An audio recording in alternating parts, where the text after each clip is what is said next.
Hi there, welcome to I Alone Fly. I'm going to just do a general reading using the Lantern Oracle, and we're going to see what message comes out.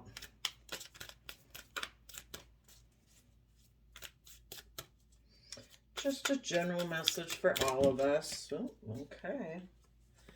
We have confusion. Growth hurts, heals, and harnesses a way through the uncertainty. And the reason that came out is because of false beliefs. Once the untruths that we believe about ourselves are illuminated, so are the ways we can release the false limitations that confine us, the false limitations they confine us to. So the confusion caused by false beliefs shows an image of a person by the water, which represents our emotional realm, the psychic realm, the intuitive realm, and there's a storm brewing, and the person maybe looks like they washed up on shore. And it could be the hermit. The hermit energy is our Virgo aspect, earth sign energy, about putting in the hard work and effort to pay attention to the details of our life and willing to go within to gain insight and wisdom about the past and like self-limiting beliefs and such that hold us back from living the life we were meant to live. We're meant to live a life where we believe in ourselves, that we have hope, faith, and belief, that we don't let ourselves be tipped out of balance and overwhelmed by our fears and our insecurities, that we know that we deserve to have peace within ourselves, to treat ourselves in a loving, compassionate, forgiving manner. We are fallible human beings. We make mistakes. We've dealt with other people in the world who make mistakes. So let's go see what the confusion is about. People had dreams of moving forward in the Hierophant energy. That's Taurus energy. That's about our overarching belief system. So people had dreams of moving forward based on their belief systems in relationships and marriages.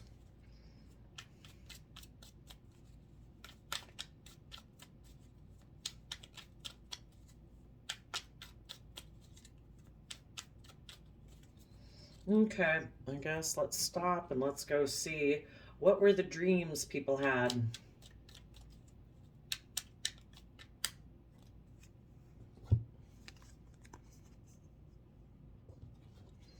Has to do with Nine of Cups, emotional wish fulfillment. Being stable within your own emotional self, where you're sovereign in your emotional stability, where you're no longer so influenced or destabilized by outside influences, that you have a sense of stability within your own emotional state to be happy, to know that we can take accountability and responsibility of our free will, our thoughts, our thinking, our belief systems, so that we can be happy.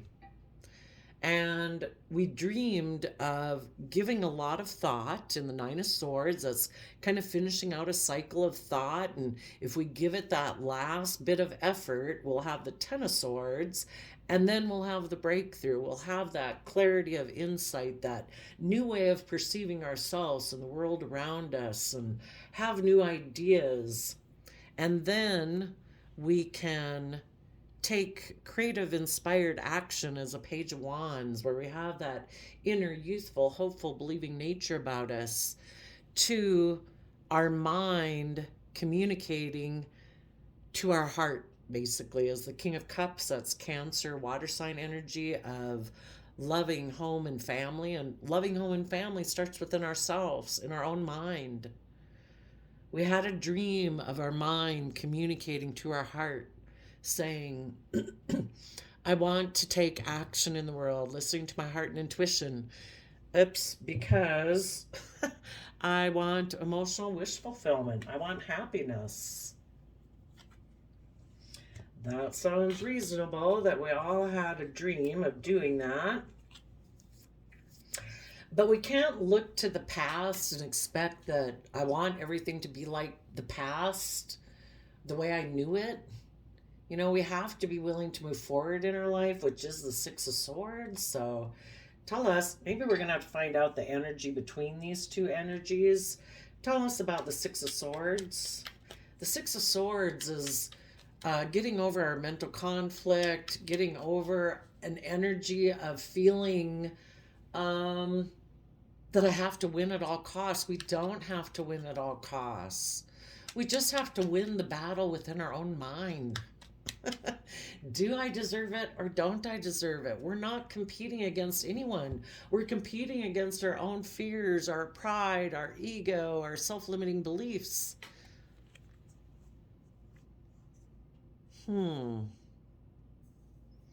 So, well, these came out in reverse. Hangman reverse, Justice reverse, Three of Pentacles reverse.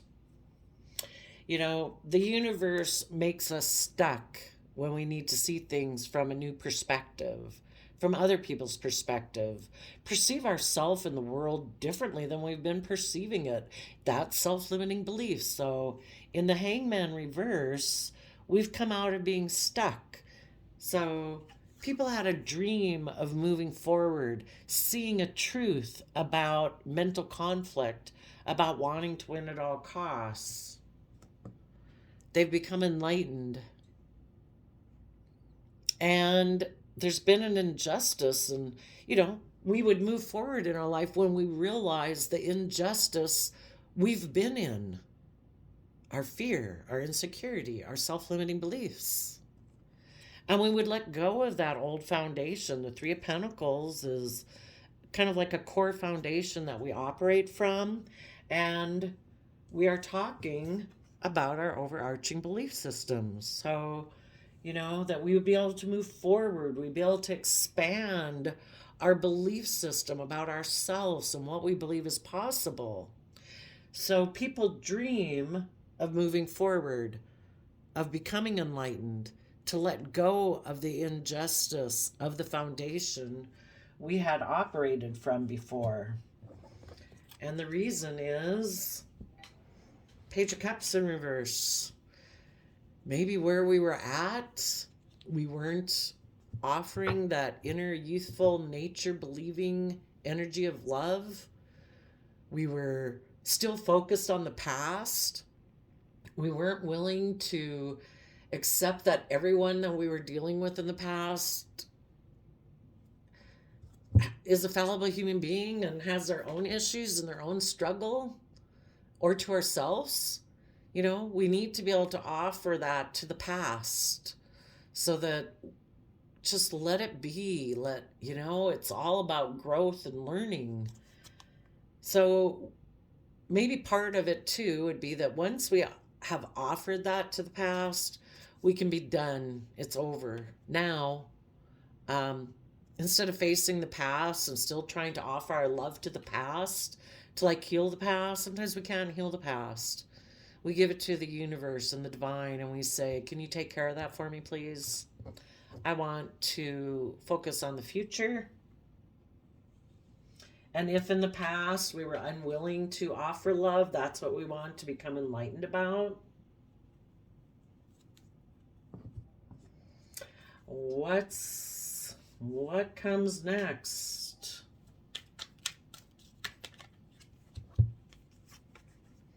But we're kind of in a mental prison, which is all in our head. It's our own fears and insecurities that make us feel trapped in a mental prison about taking the lessons we've learned from the past and offering those to the future. It's like, I have learned lessons. I've learned what puts me up in my head. I've learned what scares me, what causes me fear, but I've learned lessons. I have more knowledge and resources than I had before. Before, I could have been naive. I didn't know myself very well. I didn't have good boundaries to other people. Whatever those lessons were of the past, we can take this fear and insecurity that we had, that we experienced, and we can offer it to the future. You know, it's kind of the thing of like, take the lessons that you were meant to learn, keep moving forward. and in the Magician. Maybe in the past, people created illusion, confusion. People could have been manipulative, deceptive. Don't we all do that till we know better? Till we realize the importance of treating ourselves with love and compassion so that we can be honest and authentic. And when we get in relationships with other people or in jobs and things like that, whatever it is, that we believe we can create and manifest our dreams into reality. When we didn't believe that, we were kind of in a mental prison about offering our resources to the future to have hope.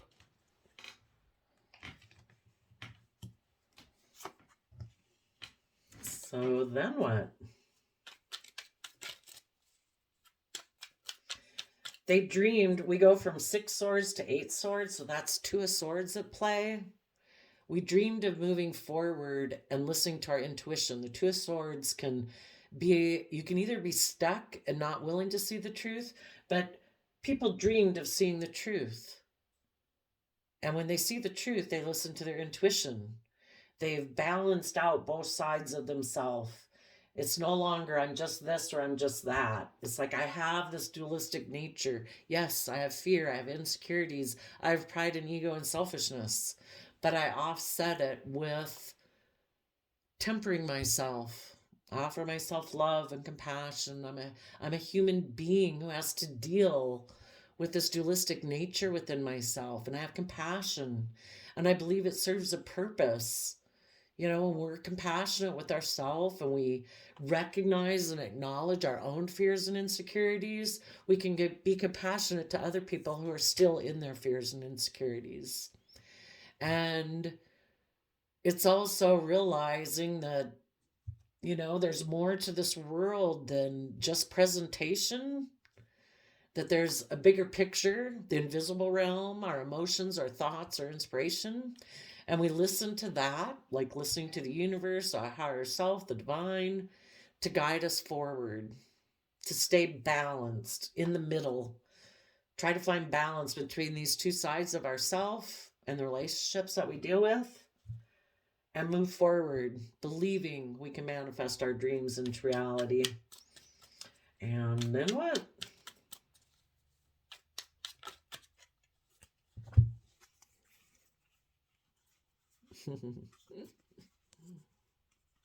Wow, that's awesome. We have the 10 of Wands, giving it everything you've got, taking creative, inspired action. 2, turn the devil in reverse. Not listening to the fears, the insecurities, not making your life, the Taurus Hierophant belief system is an earth sign energy. We all struggle with making our life about the 3D world, that it's all about image, status, presentation, wealth, stability, looking like a pillar of society. If we don't have a higher belief system with this kind of enlightenment around the head, where we see things from a bigger picture, that's all our life will be. And that is toxic, because just like there is more to life than that, there's more to life than you than that.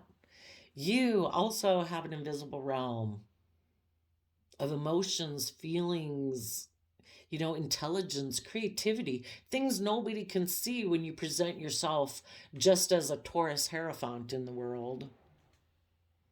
So we put a lot of creative effort to let go of those things that bind us, restrict us, confine us, limit us. And in our Pisces emotions, we tap it.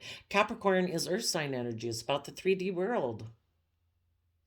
Then we go into our emotional realm, our hidden realm. Pisces emotions, we see things from a new perspective. Pisces is all about being intuitive and dreamy and creative and inspired and listening to your intuition so that we can see things from a new perspective. That maybe before our impulsive actions made us feel left out in the cold because of how we perceived life. But if we see things differently, we can actually take action on those things that that higher vision of the things that we're passionate about. From the emotional intuitive realm, it's not just about the 3D realm. It's about the emotional realm. We're going to go fight for those things that we're intuitive about, that we sense that higher calling based on our emotional self, our hidden realm. And we're willing to detach from maybe detach from worldliness, because the devil, in a way, we're born into this world. It's all about, kind of gets ingrained in us all our life of what life is supposed to be like. And it's very, Ten of Pentacles, it's very grounded and stable. And this is what there is to hold on to. But the Five of Pentacles is willing to separate from that foundation and say, no, I'm willing to take kind of like my half. That's a really good way to look at it. The worldliness is here, but if we don't detach from it, it consumes us. And in the Devil card, it can hold us in bondage and slavery, that our life becomes all about worldliness and like conformity, and not kind of like ignoring our hidden realm of emotions and intuition and creativity. And when we let that go, we can take the other half of us. It's like, we can't forget that we're part of this world. So it's like, you know what? I do exist in the world, and I do live within this structural environment of the world, and I can work with that. But I'm going to take my own five, my half of the equation, which is the more intuitive, emotional, psychic aspect of yourself, and I'm going to be guided by truth. I will always be in this world. As long as we're alive, we're in this world. So that Five of Pentacles stays no matter what. But our Five of Pentacles, the aspect of ourself that's uniquely ours, separate from this world, is going to be of the mind, of the intuition, of the creativity, kind of like you could say following the invisible realm, because now we're connected in with the invisible realm. We're listening to our intuition, our feelings, our emotions, our dreams, our aspirations, the things that don't even exist in the 3D world yet. We're going to take our share of our emotional hidden realm, and we're going to move forward to pursue that truth, those visions, those dreams. That's how things get brought into reality. Is, we wouldn't have cell phones and all those good things if there hadn't been some people in the world willing to imagine and dream and fly in the realm of possibility. And the bottom of the deck is the Three of Swords. It's a heartbreaking process to kind of learn that, because we grow up in this world and so much of the world is around us. It's like in our face constantly. So it can be a little heartbreaking to separate from that. But if we separate from it, let's see if I can find a Three of Swords in here in a different deck, because this deck isn't showing us kind of the image of it. Oh, here it is.